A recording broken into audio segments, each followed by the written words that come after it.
धडा 7वा वारुळ. लेखक अनिल अवचट. मित्रांनो, प्रस्तुत पाठात वारुळाविषयी मुंग्यांची भावना, मुंग्या आणि नागिणीचे परस्पर संबंध दिसून येतात. पर्यावरणासंबंधी आस्थेचा दृष्टिकोन संबंधित पाठात दिसून येतो.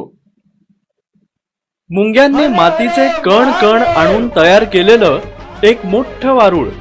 वारुळ मीन्स अँट हिल. अनेक शिखरांचं, गोलाकार भुकांचं, त्यात केली अनेक दालने, चोरवाटाही. शिखर मीन्स पीक, भोक मीन्स होल्स, दालने मीन्स रूम्स. नंतर एक नाग शिरला बिळात आणि बसला घर व्यापून.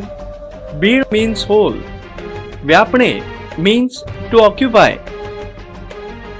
मुंग्यांची मुलं खूप रागवली त्याच्यावर.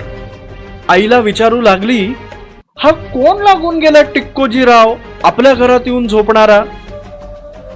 आयांनी श्श करून त्यांना गप्प बसवलं.